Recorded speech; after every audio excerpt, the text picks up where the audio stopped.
I think this is what Draymond was making a commentary about the dichotomy between what the guff the players get for when they want to change their own personal situations, be it demanding a trade and whatnot, versus what the teams do by literally taking someone off the floor, putting them away, putting them on the end of the bench to really either sap his trade value or keep his trade value from him not getting hurt. And I think Draymond thought it was quite hypocritical that a lot of NBA fans and NBA media, give certain players like James Harden guff for wanting to change his personal situation, but the teams get a free pass whenever they want to, sabotage a player because for the team's best interests. Thank you very much, Mike Gary, for saying I get that, Mike, and you put that in such an excellent perspective. And listen, I got to side. If that's the case, I got to side with Draymond on this because I'm always going to be on the side of labor in discussions like this, especially when I guess on the other side of labor gets to make decisions like that. You said there is a double standard.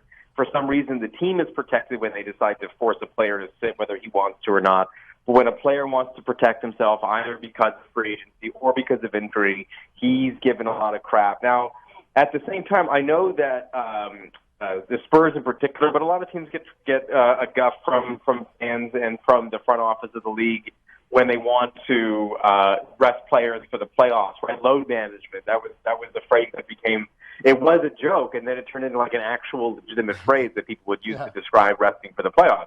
But the reason why is because, in a way, they're right. Look at how successful the Spurs were for a long time. Look at how long LeBron's been able to play. People made fun of him for saying load management, and he might win an MVP award this year in his late 30s. I totally get why players would want to protect themselves, especially when teams do the exact same thing. It's not an isolated incident. It is well documented that teams do it, like you just described right then in the trade situation. Yeah, I would absolutely be. I totally get where Draymond's coming from, especially when everyone else doesn't. Yeah, and here's the thing with Draymond. Okay. I view this similar towards like the common man, the blue collar workers, like the people that work for Amazon. Amazon is the enemy. A lot of people don't want to like address this, but like if you look deeply, and they don't want to look at it because guess what? They want to like go like, oh, I want to keep shopping there and also get the 2 day shipping. Okay, but do you understand how they're treating their workers? Ask someone the next time like how it is working at Amazon, like especially at the warehouse, because a lot of them were like, if you look up the story, Christian Small was somebody who was working for Amazon. And then he was like, hey, how come all these workers that came back from Seattle in February 2020, how come all these managers look sick? And he was pretty much the one saying like, we need hand sanitizers. We need this. We need that. We need better safety sanitation.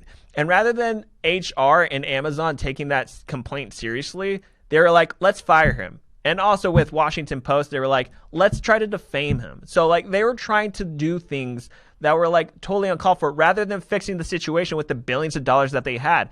And this is what we see in the NBA where it's like a lot of these franchises are like, rather than us taking this like complaint from a player seriously, maybe we should actually try to handle this closed doors in a professional manner before it gets out of hand. So I could honestly see where Draymond was coming from.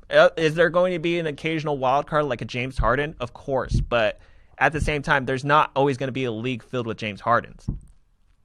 No, but here's the thing. When you give players that much leeway, eventually you're going to get both situations where a guy just wants to protect himself versus a guy who kind of straight up wants out, but it really depends on the perspective you look at. You might consider those complaints to be the same. It just depends on how you view it. That being said, as superficial as it might appear for someone like James Harden to not want to play, it is his call. It is his life. Now, the consequence might be he just sits out. You know what I mean? Like maybe no one wants that contract. Maybe other owners feel like, well, he could do this to us. Like he could just decide for one reason or another he doesn't want to play for us and then just not show up. And so that could be the one direction where like maybe teams don't even want to take on this contract, even if they agreed to trade for him. But that's up to Harden to decide how far he wants that to go.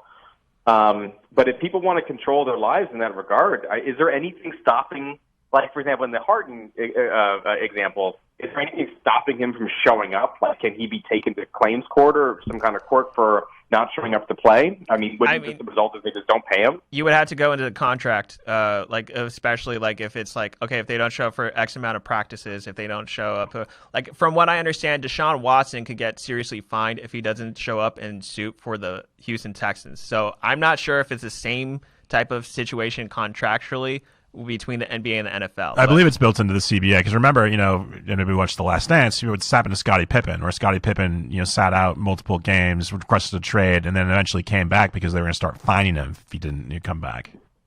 Right.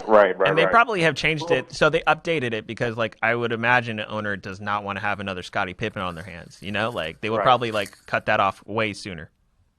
Listen, we are forgetting one major thing. That this is all the Astros' fault for cheating in the 2017 World Series. 100% and correct. This has come back to bite the city of Houston. Now the Astros suck. Now the Texans suck. Now the Rockets are going to suck now. And guess what? The whole city's frozen. Okay, Astros, this is your fault. Don't cheat. So they're in California. They're going to fall in the ocean. Town, and your city's going to be frozen for a week.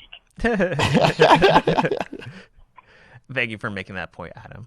I honestly, he's not lying. I can't think of any city that I hate more, possibly the Boston, but like I can't think of one city that I hate more sports wise than the Houston, Texas. H-Town, how dare you? It's wild. Every team in that city is collapsing one way or the other.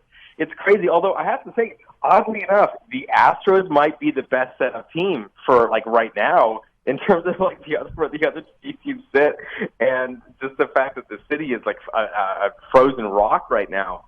But like, oh my gosh, the Texans are completely falling apart. They just released a Hall of Famer. Who releases a Hall of Famer who, sure he has some injuries. When he plays, he's still great. He's going to find a place to work somewhere next year. And the Rockets just can't hold anyone on it. No one wants to play for that owner right now. So. It's just, Astros is your fault. Don't cheat. So do you think it's just the karma that's just catching up to them finally from just years of being, jerks? Just how consistent it seems like the meltdown of every franchise is in that city. Someone put a hex. That's a hex. 3 teams don't suck in a city. You know what I mean? I mean, it's like they're the opposite of Tampa. Last year, Tampa, every franchise in that city appeared in the championship round of the sport. So, like, Tampa is like Mother Teresa right now. Something's going on. Someone's saving lives in Tampa right now. In Houston, they're just eating babies. It's just babies being eaten in the city of Houston. Can I go reverse Alex Jones right now? Yeah, what? So a lot of this started, fellas, if you don't remember, is right after Daryl Morey, said put a tweet saying that he supported Hong Kong. Supporting the rights of the Democratic protesters in Hong Kong. Houston, the Rockets didn't stand by him, and I don't know. Is this karmic justice? Yeah, no, and you're absolutely right. It all that started right there in this discussion of like the reach. Because I think like the very next week or the 2 weeks was when they did the Tegrity Farms in China episode on South Park and made fun of that really good. Before you get too far ahead, you said there's never been a city with 3 teams that stuck. The Philadelphia, Pennsylvania teams. What about them? Well, how bad were they? Like how bad they were? Like, because remember, these teams were competing just a couple of years ago, and now it's like it's not just that they suck; everyone wants out. I think it's always like if you're in the stock market with 3 stocks, it will be like one that's really high and the other 2 would suck. Like the Phillies and the Eagles would suck while the Sixers flourished, and then it would just be like, oh, the Eagles are doing fine while the other 2 sucked. And Phillies won. The Phillies were good, and then everyone else was bad. Yeah, right. The Phillies were good. Eagles were good. They won their championships, but it's just one. They're very like deprived of having more gold come to that city. For as much as that they talk, they think like you would assume they have more chips underneath them. Right. Exactly. And also, of all the places, Tampa Bay, like. Who would have said, hey, one city's going to have all their teams in a championship next year? And like the last, maybe 25 on the list out of 30 or 32 would have been Tampa. But there it is. Someone, they're saving lives in Tampa. They're just paying for kids' college somewhere in Tampa. There's a saint there that's bringing all the luck to the city. You know, the funniest part about Texas going to hell is the fact that a lot of people from California are moving to Texas.